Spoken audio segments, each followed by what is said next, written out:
Bonjour à tous, bienvenue dans l'invité politique. Nous recevons aujourd'hui un Tchadien. Je crois que c'est le premier Tchadien que nous recevons ici, Abel Maïna. Il vit à Paris, il est activiste, il est assez actif comme un activiste sur tout ce qui touche le Tchad, l'Afrique centrale, l'Afrique. Il est présent sur notre plateau aujourd'hui pour nous parler du Tchad, de la situation politique au Tchad, du terrorisme et les questions sécuritaires en Afrique, des élections à la tête de l'Union africaine tout dernièrement, de la démocratie en Afrique et de la révolution en Afrique noire. Bonjour Abel. Bonjour Elydia. Merci d'avoir fait le déplacement sur notre plateau dans notre émission L'invité politique. Merci, c'est votre première fois et j'espère que ce ne serait pas la dernière. On l'espère bien. Donc là, je vous ai présenté comme un activiste. Qu'est-ce que vous pourrez ajouter sur cette présentation que j'ai faite? Bon, pas trop de choses à dire sur moi. Je suis un activiste. Comme on s'est découvert également, c'est que je suis activiste, actif sur tout ce qui est question sur le Tchad, qui est un pays qui vit dans une certaine situation un peu plus compliquée et on n'en parle pas assez. Donc voilà, je me suis plus consacré dans l'activisme pour le Tchad, où je me dis, mieux vaut parler du Tchad que de parler d'autres pays, parce que les autres pays parlent déjà assez d'eux-mêmes et on ne parle pas du Tchad. Vous dites qu'on ne parle pas assez du Tchad, comment ça se fait? À quoi vous attachez ça? Vous imputez le fait que le Tchad soit sous-médiatisé? Si tel était le cas vraiment. Le Tchad est sous-médiatisé déjà pour plusieurs raisons. La raison principale, déjà, on peut dire que le Tchad est un pays très enclavé. Et le fait que le Tchad soit un pays enclavé, et en même temps, le Tchad est considéré depuis la fin des années 1800 comme un territoire militaire déjà pour la France. Donc déjà, étant donné que le Tchad est considéré depuis ces années comme territoire militaire de la France, le Tchad est classé comme territoire secret défense où on ne doit pas trop parler de ce qui se passe au Tchad parce que militairement, c'est stratégique pour la France. Pourtant, Idriss Déby est très actif. Hein. Peut-être qu'il ne pense pas la même chose que vous parce que d'ailleurs, pour rien vous cacher, je suis malien moi et parler de cette façon du Tchad ou parler en mal d'Idriss Déby, je suppose que vous avez des griefs contre la gouvernance au Tchad, contre la façon de gérer le pays. Les Maliens voient au Tchad un pays ami, un pays frère, un pays allié qui les aide en ce moment. Les Maliens voient en la personne d'Idriss Déby quelqu'un de dévolu, quelqu'un de panafricain. Est-ce que c'est votre analyse? Oui, effectivement, Idriss Déby, c'est aujourd'hui pour moi le plus grand terroriste du monde. Et quand on est encerclé, oui, parce que le mec, il est capable de prendre en otage 12 millions de personnes qui sont enfermées et dont on n'en parle pas. Pour moi, c'est du terrorisme. Donc, il dit qu'il combat le terrorisme. C'est vrai que pour les peuples africains, c'est le nouveau panafricaniste, le mec qui court au secours des autres, le mec qui fait tout ça. Mais en réalité, dans son pays, les gens meurent de faim, les gens souffrent, mais personne n'en parle. Aujourd'hui, Elydia, si je vous invite même à suivre la plupart des documentaires, des informations qu'on met sur la France-Afrique ou la politique française en Afrique, vous allez voir qu'on ne parle pas du tout du Tchad. On ne cite pas le Tchad parmi tous ces pays. Il y a le document produit par les chaînes françaises tiré du livre France-Afrique. On a cité presque tous les pays africains, mais à la surprise de tout le monde, personne n'a parlé du Tchad. Et c'est là où je vous dis que le Tchad est un pays qui est considéré comme un territoire militaire pour la France depuis la fin des années 1800. Donc, effectivement, pour tout Malien ou tout Africain, parce que Idriss Déby est considéré comme le gendarme. Aujourd'hui, Idriss Déby, c'est le tirailleur sénégalais. Quand la France a envie de faire un travail, un sale boulot quelque part, c'est l'armée tchadienne qui va intervenir. Et cette armée, déjà, il faut même dire qu'au Tchad, sur le plan stratégique et autres, on dit que le Tchad a une armée qui est puissante et autres. Mais dans le classement même de l'ordre des puissances militaires en Afrique, le Tchad est 16e. Pourquoi est-ce que les premières puissances comme l'Algérie, l'Égypte, l'Afrique du Sud, Nigeria. le Nigeria, tous ces pays-là, on ne les voit pas intervenir dans les conflits en Afrique. Pourquoi? Dites-nous. Ben, c'est parce que ces pays ne servent pas la France. Ne servent pas la France, alors que Idriss Déby, c'est un mec qui n'a que des combattants. Il n'a pas de soldats. Il a des combattants, des va-t-en-guerre qui vont... le Tchad est parti au Mali, mais le Tchad a payé le plus lourd tribut, avec plus de 100 quelques soldats qui sont morts au Mali. Et Idriss Déby, il a... D'ailleurs, les Maliens sont très reconnaissants envers le Tchad et Idriss Déby pour ça. Oui, mais parce que Idriss Déby a envoyé des soldats, ils sont morts. Est-ce qu'ils sont morts autant que les Maliens, que les militaires maliens qui sont morts sur le terrain? Je peux vous rassurer que les Maliens meurent tous les jours. Oui, mais c'est dans leur pays. Oui, ce mais que je veux dire, oui.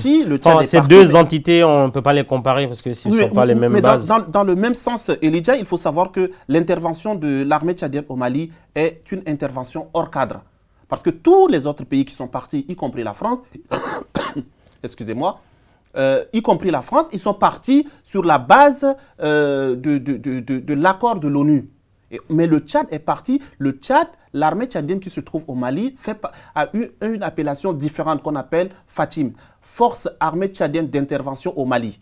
Alors que les autres sont mis sous le gîte de l'ONU. Donc, c'est-à-dire de la MINUSMA. De la MINUSMA qui est une entité de l'ONU. Alors que le Tchad est parti, c'est des va-t-en-guerre qui sont partis d'eux-mêmes parce que Idriss Déby a voulu forcer la main. Mais d'où lui viennent les moyens pour mener une guerre contre le Boko Haram jusqu'au Nigeria, pour mener une guerre au nord du Mali, pour mener une guerre dans son propre pays? D'où lui viennent les moyens? Parce que le Tchad est l'un des pays les plus pauvres de la planète. Le Tchad est l'un des pays les plus pauvres, mais les moyens que Idriss Déby a investis pour ça, c'est les moyens du contribuable tchadien. C'est quoi? C'est l'argent du pétrole du Tchad. Parce que depuis 13 ans, c'est-à-dire depuis depuis octobre 2010, le Tchad a commencé, 16 ans, le Tchad a commencé par produire déjà le pétrole. Donc du coup, comme le Tchad a commencé par produire le pétrole depuis 2003, Idriss Déby a sacrément armé son armée, qui est une armée clanique. Je vais vous dire une chose. Qui a dirigé la force militaire tchadienne au Mali? C'est le fils à Idriss Déby, le général Abakaka. Un jeune de moins de 30 ans qu'il a nommé général à la tête. D'ailleurs, ça lui a valu beaucoup d'applaudissements parce que les gens se sont dit, il ne se dit pas, je vais juste à la guerre, il met son fils à la tête. Et comment vous expliquez ça? Il ne peut pas mettre une autre personne à la tête parce qu'il sait ce qui va revenir après contre lui. Parce que c'était des armes lourdes qu'il a envoyées là-bas. Et il sait très bien qu'aujourd'hui, au Tchad, l'armée, elle est clanique. L'armée appartient uniquement à Idriss Déby et son clan qui sont à la tête de l'armée, de toutes les sections, de tous les contingents et autres Tchadiens. S'il donnait ces armes à une personne qui n'est pas de son ethnie, qui n'est pas de son clan, mais cette personne qui sera à la tête de plus de 4000 soldats, mais cette personne va revenir en charge contre Idriss Déby avec ses armes pour renverser le pouvoir d'Idriss Déby. Donc Idriss Déby le sait très bien, et la seule personne en qui il peut faire confiance, ce n'est que son fils. Donc c'est comme ça qu'il a mis son fils. Il l'a mis, c'est pas parce que son fils est courageux et autre, non. Il a mis son fils parce qu'il préfère que son fils soit à la tête pour garder les armes, parce que les armes doivent rester dans la famille. C'est ça la stratégie. Il y a combien d'ethnies au Tchad? Au Tchad, les ethnies... les grands groupes ethniques. Hein, les grands groupes ethniques, il y en a à peu près 15 grands groupes ethniques. Et le Tchad est l'un des pays qui a le plus de dialectes, avec plus de 193 dialectes après le Cameroun qui a 206 dialectes. Le Tchad revient avec 193 dialectes. Et si on dit que chaque ethnie constitue un dialecte, ça veut dire que le Tchad a au moins 193 ethnies au Tchad. Et comment s'appelle l'ethnie de Idriss Déby? L'ethnie d'Idriss Déby, aujourd'hui, ils se disent Beribé, Beri, mais en réalité, ils sont de l'ethnie Zakawa. Donc c'est un peuple qui est connu depuis des siècles par rapport à leur histoire. Et comment les politiciens, les partis politiques, les militants, etc. se comportent au Tchad aujourd'hui à l'aune de tout ce que vous êtes en train de dire? Il faut reconnaître que avec tout ce que nous avons pu dire sur le Tchad et tout ce qu'on connaît au Tchad, quand il y a beaucoup d'ethnies, ça fait que même les configurations associatives, politiques et autres se font toujours sur des bases ethniques. C'est pourquoi quand vous allez voir les résultats des dernières élections, c'est-à-dire chaque candidat a gagné dans son fief. Et celui qui a plus de voix, c'est celui-là qui a plus d'habitants dans son fief. Saleh Kebzabo a été premier parce que Saleh Kebzabo est ressortissant de la plus grande région, de la région la plus peuplée du Tchad. Idriss Déby est sorti dernier parce que Idriss Déby, sa région, en elle seule, elle fait la moitié du territoire tchadien. Et c'est une zone totalement désertique. Aux dernières élections présidentielles ou... Oui, aux dernières élections présidentielles. Mais s'il a été dernier, comment ça se fait qu'il est toujours président? C'est un hold-up électoral parce que après ces élections, il y a eu plusieurs autres événements qui ont poussé Idriss Déby à couper les réseaux sociaux, à couper tout. Idriss Déby, tout le monde le sait, les dernières élections, Idriss Déby s'est retrouvé avec moins de 20%. Derrière, Idriss Déby s'est retrouvé entre 12 et 14% aux élections. Mais comme Idriss Déby, il a toujours dit, il n'est pas venu au pouvoir par un billet d'avion Air Afrique, il est venu par les armes, il ne peut partir que par les armes. Donc voilà, aujourd'hui... Et les armes lui appartiennent. Mais les armes lui appartiennent tout simplement parce que les armes sont gérées et détenues par son clan, par son ethnie et sa famille. Donc les autres officiers, il n'y en a même pas déjà parce que le Tchad aujourd'hui, pour 12 millions d'habitants, le Tchad a plus de 500 généraux dont la moitié est totalement dans le clan de la famille du président Idriss Déby. Et je vais vous le dire, ça va vous surprendre. Aujourd'hui, on a des étudiants tchadiens qui sont des généraux. Jamais vu. Des généraux qui sont allés reprendre les études ou des étudiants? Ben non, c'est juste que, voilà, il prend son téléphone, il appelle tonton, il dit, tonton, je veux être général. Et on dit, ok, le décret sort, le gamin, il se trouve en Tunisie en train d'étudier, il est en première année ou deuxième année. Mais il était soldat avant. Mais jamais. Il est en première ou deuxième année de... Ce sont des accusations graves quand même. Mais non, mais ce ne sont pas des accusations graves, tout le monde le sait. Tout le monde le sait, je peux vous citer plusieurs exemples. Allez sur Facebook, vous allez voir ces jeunes Tchadiens qui sont des généraux partout, parce qu'ils sont du clan du président Idriss Déby. Aujourd'hui, je vais même vous défier ces généraux, ils ne seront même pas capables de vous citer les différents grades de l'armée. Comment arriver à être général? Passer de soldat, première classe, deuxième classe, caporal, toutes ces choses-là, ils ne pourront même pas vous citer ça. Pour eux, tout ce qu'ils savent, c'est commandant, colonel, général. Que les grades d'officier. Voilà, c'est tout ce qu'ils connaissent. Et donc, voilà, c'est la réalité Qu'est-ce qu'il y a comme motif d'espoir aujourd'hui au Tchad auquel on pourrait s'accrocher? Motif d'espoir, c'est qu'il faut se dire que le Tchad est un pays qui vient de très loin. Par rapport, depuis les indépendances, le Tchad n'a pas connu de stabilité. 3 ans après les indépendances, en 1963, il y a eu une première rébellion qui a éclaté avec la révolte de Mangalmé. Et cela a fait qu'il y a eu une grosse rébellion, une grande rébellion qui a été créée au nord, qu'on appelait Frolina, avec des idées, parce que c'était le nord qui pensait que le sud chrétien avait le pouvoir. Effectivement, le premier régime était quand même un régime qui était assez fort aussi.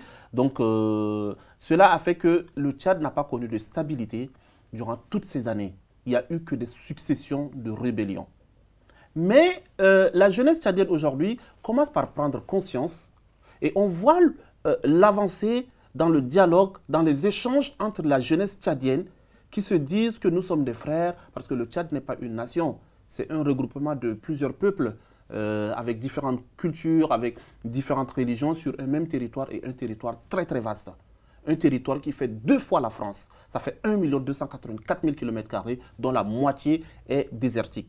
Donc c'est difficile de maîtriser. C'est l'un des pays les plus grands d'Afrique. Oui, et même du monde. Oui, je crois que c'est le 6e pays le plus grand du monde.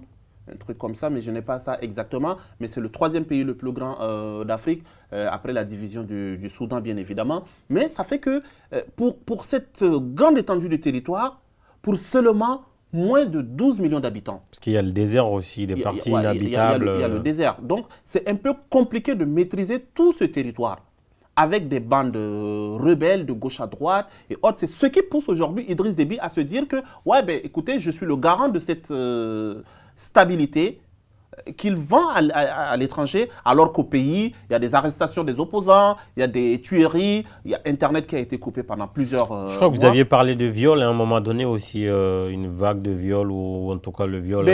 Hier, c'était la commémoration de 1 an de viol d'une jeune fille qui a grandi en France, d'une Ozoura. Et c'est ce viol, c'est cette histoire de viol qui a failli faire tomber Idriss Déby parce qu'il a perdu les élections à cause de ça. Personnellement, j'ai été le lanceur d'alerte qui a eu... j'ai eu cette vidéo du viol d'une gamine, une adolescente de 15 ans à peine. Elle a eu ses 16 ans. Donc, elle a été violée par des enfants. Et exactement, comme je le disais tout à l'heure, la prolifération des généraux. Elle a été violée par les enfants de 5 généraux, dont et le fils du ministre des Affaires étrangères sortant, qui est aujourd'hui le président de l'Union africaine. Donc, ils ont violé cette gamine. Et cette vidéo, quand moi j'ai reçu cette vidéo, j'ai été énormément choqué en voyant ce que la fille a dit, tout ça. Donc, j'ai diffusé cette vidéo sur les réseaux sociaux, sur Facebook. J'ai diffusé ça dans la matinée du 14 février, journée de l'amour, où les gens célébraient de l'amour partout. Donc moi j'ai diffusé cette vidéo de la Saint-Valentin. Donc quand j'ai diffusé cette vidéo qui a choqué beaucoup de monde, les gens au début, tout le monde m'a détesté pour cet acte parce que c'était quand même horrible de diffuser le viol d'une adolescente sur les réseaux sociaux. Mais moi, quand j'ai diffusé ça, les gens ont fait, même les parents m'ont menacé. Mais cela a fait quand même un choc, a poussé le peuple à dire, mais non, c'est trop. Et ça a été diffusé le 14 et le 15 dans la matinée, mais la population de N'Djamena est sortie pour aller au domicile de la gamine et il y a eu des manifestations qui ont éclaté partout dans la ville, partout dans le pays, qui a causé l'assassinat de plusieurs personnes. C'est suite à ce viol et c'est après ça que le gouvernement, que le président a dû créer pour la première fois une page Facebook pour s'exprimer sur ça. Et puis voilà, les histoires s'en sont suivies. Mais qu'est-ce qui se passe? Il y a eu un simulacre d'arrestation et puis de condamnation de ces gamins qui sont déjà en liberté aujourd'hui. Donc voilà, c'est... Tout à l'heure, vous avez parlé justement de l'élection à l'Union africaine où c'est un Tchadien aujourd'hui qui a pris la tête de l'Union africaine. Déjà, dans un premier temps, on sait très bien que c'est un rapport de force entre les nations, que ce soit à l'ONU, à l'Union européenne ou à l'UA. Le fait que ce soit un Tchadien qui soit choisi pour diriger les rênes de l'Union africaine, est-ce que ce n'est pas la preuve que Idriss Déby est un poids lourd du continent aujourd'hui? Idriss Déby est un poids lourd pour le continent africain et il est en même temps le malheur du peuple tchadien. Donc c'est un mauvais poids lourd. C'est un mauvais poids lourd. Parce que qu'est-ce qui se vend? Le Tchad, c'est quoi? Le Tchad, c'est le premier pays producteur de pétrole où la population meurt de faim. L'UNICEF vient de lancer un rapport et de lancer un appel à contribution et à dons parce qu'en 2017, il faut nourrir 4,7 millions de Tchadiens qui auront besoin d'assistance. C'est plus d'un tiers de la population tchadienne. Si on dit que la population tchadienne est de 12 millions d'habitants et qu'il faut nourrir 4,7 millions de personnes. Presque plus de deux fois la population gabonaise. Voilà, donc il faut nourrir... Est-ce qu'on sait, vous avez une idée de ce que rapporte au produit intérieur brut tchadien le pétrole chaque année? Le pétrole tchadien, Déby, aujourd'hui, il ressort à tout le monde que c'est la crise à cause de barils de pétrole et autres. Effectivement, il y a eu baisse de prix parce que le baril était à... Le meilleur pétrole d'abord était vendu à $110. Ça, c'était le prix le plus haut que le pétrole a connu. Après, le Brent tchadien n'est pas le meilleur. Donc, entre-temps, le Brent tchadien était avoisiné entre les 70 et $80 le baril. Mais avec la chute, le pétrole tchadien est arrivé jusqu'à $50 le baril. Quand c'est arrivé à $50, pendant cette période, le Tchad produisait déjà 75 000 barils par jour. Mais quand la crise est arrivée, le Tchad a dû renégocier les accords avec les entreprises américaines et chinoises qui produisaient le pétrole tchadien, où la production du pétrole du baril tchadien est passée de 75 000 à 150 000 barils par jour. Donc, ça veut dire que le fait de doubler la production de 75 à 150 000, ça devrait déjà résoudre les effets de la baisse de prix. De la crise. Parce que qu'est-ce qui se passe? Mais n'oubliez pas aussi les coûts de production, les coûts de transaction, parce que quand vous produisez 75 000 barils, ce n'est pas le même coût que quand vous produisez 150 000 et ce n'est pas le même coût de transaction. Oui, mais ça baisse quand même. Parce que c'est Oui, parce qu'il y a les économies d'échelle, effectivement. Plus vous produisez, plus les coûts baissent. Oui, ça s'appelle les économies d'échelle, je suis tout à fait d'accord avec vous. Donc aujourd'hui, Idriss Déby nous sort que oui, il y a la crise, il y a la crise. Effectivement, il y a la crise. Mais le Tchad, pour juguler à cette crise, le Tchad a dû doubler le prix, la production de son pétrole. Baril. Donc, on ne peut pas nous parler de la crise. Aujourd'hui, un fonctionnaire, il sort, il dit à son patron que oui, j'ai des problèmes. Le salaire que vous me versez, qui est du SMIC en France, qui est de 1100 euros, 1090, 1100, ne me permettent pas de vivre.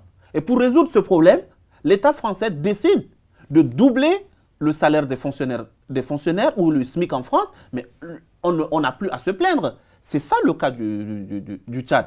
Le Tchad ne pouvait pas être confronté à cette situation. Mais même malgré cela, le Tchad n'est pas le seul pays producteur de pétrole en Afrique. Pourquoi les autres pays comme la Guinée équatoriale, l'Angola... Oui, mais ces pays-là aussi produisent plus que le Tchad.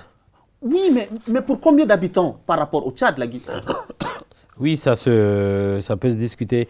Effectivement, là, tout à l'heure, vous avez parlé de... Enfin, on a parlé de l'élection de Moussa Faki, oui. Voilà, Moussa Faki. Moi, je ne le connaissais pas, à vrai dire, avant de le découvrir lors de cette élection-là. Qu'est-ce qu'on doit savoir sur lui? Mais Moussa Faki, pour nous, c'est la plus grosse bêtise parce que l'Union africaine tient compte, ça a été un problème, un règlement entre, normalement, il y avait deux candidats qui devraient tenir là. S'il fallait tenir compte de ça, c'est le Bathily, le Sénégalais, et la Kenyane. Mais pour des histoires de géopolitique, l'Afrique de l'Ouest ne s'est pas bien entendue parce que Idriss Déby a un poids aujourd'hui en Afrique dans la lutte contre le terrorisme. C'est ce qu'ils ont pu créer, qu'ils ont créé il y a 2-3 jours, G5, qui regroupe la Mauritanie. G5 Sahel. Oui, G5 Sahel, qui regroupe Mauritanie, le Mali et le Tchad, le Niger, tous ces pays-là, qui ont fait que ça jouait parce que Idriss Déby, aujourd'hui, ces pays comme le Mali, le Niger et les autres pays, ils ont besoin de l'armée d'Idriss Déby. Ils ont besoin de l'armée d'Idriss Déby. Et pour avoir cette armée d'Idriss Déby, il fallait rendre service à Idriss Déby. Répondre à Idriss Déby, c'est le choix de Moussa Faki. C'est juste un choix comme ça. Mais en réalité, Moussa Faki, pour nous Tchadiens, c'est déjà un incompétent. Quelqu'un qui a été Premier ministre au Tchad, qui a été ministre des Affaires étrangères pendant plus de 10 ans. Mais le résultat de Moussa Faki au Tchad est néant. Zéro. Parce que je vais vous dire, en tant que ministre des Affaires étrangères, je défie Moussa Faki et Idriss Déby et son système de nous produire un seul document, une seule chose que Moussa Faki a fait pour le peuple tchadien, je dis bien le peuple tchadien, de la diaspora et vivant à l'étranger. En avril 2015, les étudiants tchadiens qui étaient envoyés par l'État tchadien au Burkina Faso se sont retrouvés dans une école qu'on appelle 2IE, se sont retrouvés à la porte parce que l'État tchadien était incapable d'honorer ses engagements, de payer les frais. Les étudiants tchadiens se sont retrouvés à la porte, plus de 300 étudiants. Moi, j'ai pris mon sac à dos. Les étudiants étaient dehors, dormaient dehors dans la rue à Ouagadougou, devant l'ambassade du Tchad. Moi, j'ai pris mon sac à dos, j'ai pris mon billet d'avion, mon passeport. Je suis parti au Burkina Faso, dormir dans la rue avec ces étudiants, compatir avec eux. Pendant plus d'1 mois, le gouvernement burkinabé, par l'entremise du ministère des Affaires étrangères, ont dû intervenir pour demander, bon, écoutez, c'est une période difficile, une période électorale au Tchad et autres. On va négocier que les jeunes là repartent, qu'ils reprennent les cours, parce que c'est la période électorale au Tchad. Et quand le Tchad va se retrouver dans une certaine position de stabilité, le Tchad va résoudre le problème. Mais plusieurs mois après, c'est-à-dire en septembre dernier, le gouvernement tchadien n'a rien fait, le ministre des Affaires étrangères n'a rien du tout fait, les étudiants là se sont retrouvés encore à la porte et ils n'ont pu rien faire. Moussa Faki, en tant que ministre des Affaires étrangères, qu'est-ce qu'il a fait pour ces étudiants? Il y a quelques mois, des étudiants tchadiens du Niger se sont retrouvés à la porte. Lui, en tant que ministre des Affaires étrangères, il n'a pu rien faire. Les étudiants tchadiens de Cuba, en médecine, se sont retrouvés à la porte. Moussa Faki n'a rien fait. Il n'a jamais fait quoi que ce soit. Peut-être aussi que sa réussite, vous dites qu'il n'a rien fait, je peux vous comprendre. Sa réussite aujourd'hui, c'est que les autres chefs d'État africains se laissent faire par le Tchad au point de de mettre un Tchadien à la tête de l'UA. Peut-être que c'était ça sa mission, une mission de démonstration de force à travers l'envoyer le... Enfin, la diplomatie, elle a plusieurs facettes. Peut-être que c'est cette diplomatie militaire que le Tchad a choisi de faire. Et on peut dire aujourd'hui, hein, tout dépend d'où on se place, qu'il y a peut-être une réussite. Oui, mais c'est un échec parce que... Maintenant, du côté, part, si on se positionne en tant que peuple tchadien, on peut comprendre le qualificatif de vaurien, ou etc. Oui, mais déjà le Mali a une ambassade au Tchad, comment on appelle, le Bénin a une ambassade. Tous ces pays, ils ont des ambassadeurs. Et les ambassadeurs dans les pays ne sont pas seulement dans ces pays pour signer les visas pour ceux qui vont dans leur pays. Ils sont là également pour constater les souffrances de ces peuples. Ils sont là également pour faire des rapports, pour voir qu'est-ce qui ne va pas et autres. Mais quand vous êtes dans une capitale d'un pays, soit dit producteur de pétrole, où il n'y a pas d'électricité, il n'y a pas d'eau potable dans la capitale, N'Djamena, je vous le dis, est la troisième capitale la plus chère du monde, est la troisième ville la plus chère du monde. Après Luanda, Tokyo et N'Djamena. N'Djamena est la troisième capitale la plus chère du monde. Et ces personnes, ils doivent se rendre compte que N'Djamena, comment doit-elle être la capitale la plus chère du monde? C'est tout simplement parce qu'il n'y a pas d'électricité, parce qu'il n'y a pas d'eau potable, il n'y a pas tout ça. Et un expatrié qui veut aller au Tchad, qui voudrait avoir ce minimum, il faut qu'il ait d'abord un lourd salaire pour lui permettre d'avoir ça. Donc, c'est toutes ces choses-là que les ambassadeurs, les chefs d'État des autres pays doivent se dire que non, mais les gens, ils ne sont même pas capables de gérer leur pays normalement. Comment on peut leur confier la gestion d'un continent? Un mec qui, son fils, a été condamné pour un viol collectif dans son propre pays. Le même fils, il y a un mois, a été arrêté en Afrique du Sud, où dans son domicile, on a trouvé de la drogue, on a trouvé 300 000 $, on a trouvé une arme à feu. Ben, quelque part, il y a un problème de responsabilité du papa. Quand il dit que lui, il veut aider la jeunesse africaine, mais aider cette jeunesse africaine, son enfant fait partie de cette jeunesse. Ça devrait d'abord commencer par chez lui. Le même mec qui a une femme qui a usé de faux pour avoir un baccalauréat. Mais c'est toutes ces choses-là où aujourd'hui, on doit se dire oui, il y a la raison. Idriss Déby a doublé le peuple africain comme il a doublé Hollande. Si vous vous souvenez, Elijah, nous étions nombreux au niveau à Bastille, 6 mai, pour soutenir Hollande. On était là-bas, pourquoi? Parce que Hollande a tenu un discours que moi, président, je ne recevrai pas de dictateur à l'Élysée. C'est ce qui a fait que beaucoup d'Africains ont vu en ce type un renouveau et de l'espoir. Donc on est parti brandir nos drapeaux africains. Il y avait plus de drapeaux étrangers, ce qui a fait pousser le FN, le Front National même à réagir. Il y avait plus de drapeaux africains et autres. Mais le même type était le premier à recevoir les dictateurs. Quand le président est devenu lui-même dictateur, voilà, puisqu'il se permet de fixer la date des élections dans les pays. Quand le Mali était attaqué par les terroristes, le président malien, a lancé l'appel en demandant à la France d'intervenir. C'était avant Ibeka, c'était à l'époque Dioncounda Traoré, président de la transition. Ouais, ok, je m'excuse, merci pour la... donc, quand le Mali a lancé l'appel, Hollande, c'est vrai que quand il a pris le pouvoir, Idriss Déby a voulu rencontrer plusieurs fois Hollande. Hollande a refusé. Idriss Déby a envoyé même le président béninois pour lui demander audience avec Hollande. Monsieur Bleu, Blanc, Rouge. Ouais. Donc, le président Yahi Boni béninois est venu, quand Hollande a refusé. L'occasion de Mali, c'était une occasion en or qui s'est présentée à Idriss Déby. Quand le Mali a lancé l'appel, le même soir, Idriss Déby, un va-t-en-guerre, il a automatiquement dépêché les soldats tchadiens qui sont partis le même soir. Normalement, c'est une annexion du territoire malien. Il a envoyé les soldats tchadiens pour aller là-bas. Il a dit, bon, moi, j'ai mon armée prête pour vous soutenir. C'est comme ça que, bon, Hollande, puisque les autres pays africains... Il l'a mis devant le fait accompli. Il a mis Hollande devant le fait accompli, puisque les autres pays africains n'étaient pas prêts à répondre encore, qui hésitaient encore, il faut envoyer ou pas. Ils sont toujours dans l'hésitation. Voilà, donc du coup, Hollande s'est retrouvé, bon, puisque les soldats tchadiens sont là avec leurs armes déjà, ben, qu'est-ce qu'il faut faire? C'est pourquoi, tout à l'heure, j'avais souligné que l'armée tchadienne ne fait pas partie de la MINUSMA.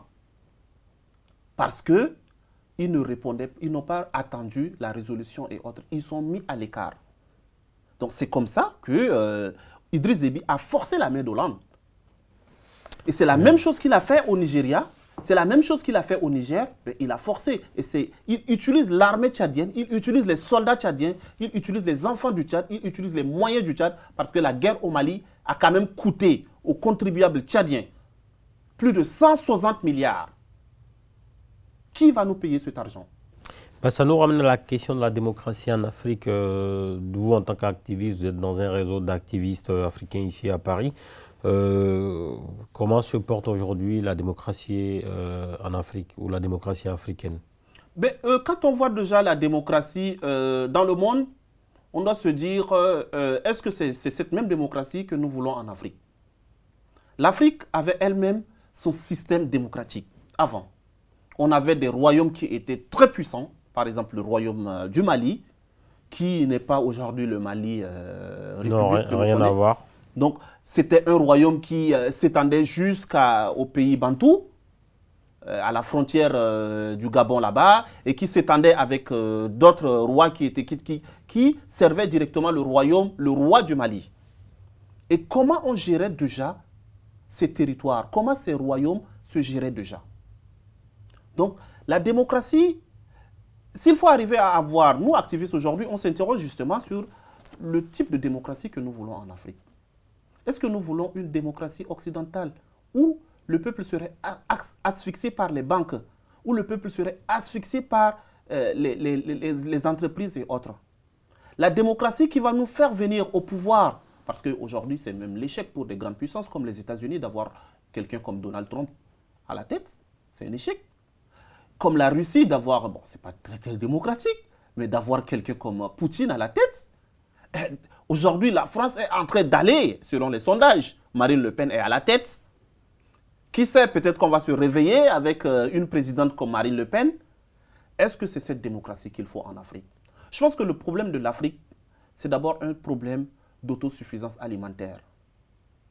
Le peuple africain a besoin de manger. Et pour que le peuple africain mange, il ne faut pas que le repas, que l'alimentation des Africains, il ne faut pas que ça vienne de la Chine, il ne faut pas que ça vienne de la France, il ne faut pas que ça vienne des États-Unis. Il faut que ça vienne d'abord de l'Afrique. Et pour ça, moi je pense que cette histoire, cette notion de démocratie, l'on se bat seulement pour rien. En Afrique, on se bat seulement pour rien. L'Afrique a besoin plutôt des enfants responsables qui peuvent nourrir leur peuple. Comme moi, je l'ai dit il n'y a pas longtemps à certains activistes et ça les a choqués. Je leur ai dit, Idriss Déby peut rester au pouvoir 100 ans, passer le pouvoir même à son fils. Je m'en fous. Le plus important, c'est que Idriss Déby, qu'il soit capable de nourrir son peuple, qu'il soit capable de vêtir son peuple, qu'il soit capable de protéger ce peuple. Parce qu'aujourd'hui, en Angleterre, ils ont une reine Elisabeth. Le Canada qui est très loin, j'ai été choqué parce que je l'ai appris il n'y a pas longtemps, que c'est la reine Elisabeth qui est la reine également du Canada. Je ne savais pas. C'est la reine Elisabeth qui est également la reine de l'Australie. Tu vois? Ça veut dire que à la tête, on s'en fout. Le plus important, c'est que le peuple mange à sa faim. Et c'est à ça que les activistes et le peuple africain doivent penser. Justement, vous avez parlé des démocraties en Occident. Aux États-Unis, ce n'est pas la même démocratie qu'en France, ni en Italie, ni en Grande-Bretagne, etc. En Espagne non plus. Et pourtant, ils se disent tous démocratiques. En Afrique, on a imposé le même modèle démocratique à plus de 50 pays. Peut-être que l'échec était déjà programmé pour cette démocratie-là. Et donc, il faut arrêter de se voiler la face, sans paraphraser Marine Le Pen. Pour changer tout ça, quel type de révolution en Afrique noire faudra-t-il mettre en place? Mais déjà, l'Afrique est un continent. Il faut arrêter de voir l'Afrique comme un pays. Parce que, comme je l'ai dit tout au début, le Tchad n'est pas une nation.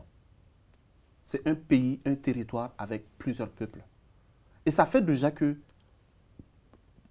la façon de juger de chaque groupe, de chaque peuple tchadien est différente. Donc, on ne peut pas demander aux Africains d'avoir la même révolution qu'au Burkina Faso. On ne peut pas demander aux Gabonais d'avoir la même révolution qu'au Mali. C'est différent. Donc il faut que chaque peuple africain réfléchisse à ses priorités. Qu'est-ce que le peuple malien aujourd'hui veut d'important? C'est la réflexion des cadres et des intellectuels de la jeunesse malienne. Qu'est-ce que nous voulons en premier? Qu'est-ce que la jeunesse burkinabé veut en premier? Qu'est-ce que la jeunesse béninoise veut en premier? C'est d'abord comme ça. Il faut arrêter de voir l'Afrique comme un pays et que nous allons transposer le modèle burkinabé au Mali, transposer le même modèle au Sénégal et autres. Donc ça, c'est l'erreur que nous faisons, nous, en tant qu'activistes. En tout cas, on a tous été éduqués comme ça, hein, de voir l'Afrique comme une entité, comme un pays, alors que c'est assez cosmopolite comme l'univers. Et malheureusement... C'est pourquoi moi, j'ai été contre le sommet qui a eu lieu il y a moins d'un mois au Mali, où on dit France-Afrique. Oui, bon, ça c'est... Ou Afrique-France. Mais non, mais on ne peut pas donner le nom de tout un continent pour... mettre un continent face à un État. À un État. Oui, je me souviens de l'Union pour la Méditerranée, où Kadhafi était face à l'Europe, l'Union européenne. Pour l'Union pour la Méditerranée, Sarkozy, en discussion avec Kadhafi, il était imposé pour l'Union pour la Méditerranée que pour cette union, il devrait être autorisé seulement les pays africains qui avaient la côte sur la Méditerranée, c'est-à-dire les pays du Maghreb. Mais en Europe, c'est toute l'Union européenne, en temps c'était 16 pays, c'est toute l'Union européenne qui devrait être dans l'Union pour la Méditerranée. Kadhafi a dit, c'est tout, vous voulez que ce soit tous les pays de l'Union européenne? Ils disent oui. Il dit, ok, moi aussi je viens avec les 54 pays de l'Afrique. Parce que pour moi, c'est l'Union européenne, l'Union africaine. Si vous voulez, ça va être que les pays, parce que si c'était juste que les pays qui étaient... Donc, à un moment donné, c'était position de force, dominant ou pas dominant. C'est comme ça que Kadhafi a pu faire la chose, et quand ils ont compris que non, c'était une position de force, d'accord. Aujourd'hui, la France s'est retrouvée au niveau de la francophonie, elle est toute seule. Il n'y a que 3 pays occidentaux dans la francophonie. Et en Afrique, il y a 16 pays. Ça devrait être une force pour les pays africains. 50% des populations qui parlent français sont en Afrique. Si elles arrêtaient de parler français, elles passaient par exemple au Yoruba ou en anglais ou au Swahili, la France aurait beaucoup de mal parce que même dans la production de ces produits manufacturés, elle n'aurait plus besoin de mettre des étiquettes en français parce qu'elle perdrait la moitié des gens qui s'expriment en français. Oui, parce que nous avons des gouvernants qui sont des vassals, qui sont des sous-préfets, qui ne regardent pas d'abord l'intérêt de leur peuple, mais qui regardent d'abord l'intérêt de l'Occident. Bon, ils regardent d'abord leur fauteuil. Et comment est-ce que l'Occident, ils ne regardent pas comment leur peuple peut les protéger, les soutenir à rester sur le fauteuil. Mais ils regardent sur comment l'Occident peut... Excuse-moi. Tu vas couper un peu. Oui, vas-y. Bois un verre d'eau.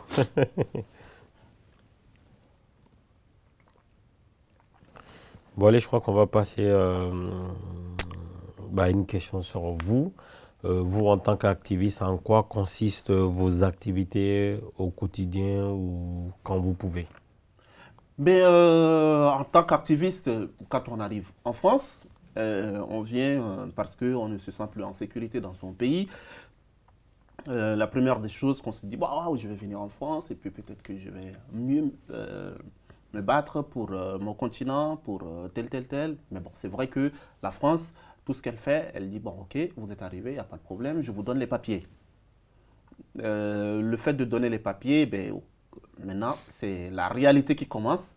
C'est-à-dire, il faut courir chercher du boulot, il faut chercher de logement et autres. Donc, mon quotidien n'est pas un quotidien dédié à 100% pour le combat d'activisme. J'imagine. Parce qu'il faut vivre. Il faut remplir le frigo. Voilà, je suis père de 3 enfants. Donc, il faut courir, nourrir ses enfants, les amener à l'école. Et puis voilà. Donc, mon quotidien, c'est travail, maison, enfants. Et le temps que j'ai, le reste du temps, ça me permet de pouvoir le temps qui me reste, ça me permet maintenant de consacrer ça pour le Tchad, parce qu'on n'est pas activiste, on ne vient pas en France pour prendre les papiers et vivre éternellement. Parce que le paradis, il n'est pas ailleurs. Le paradis, il est en Afrique. L'Afrique, c'est le continent d'avenir. Bon, on le dit depuis des siècles. J'espère avec les Africains. Hein.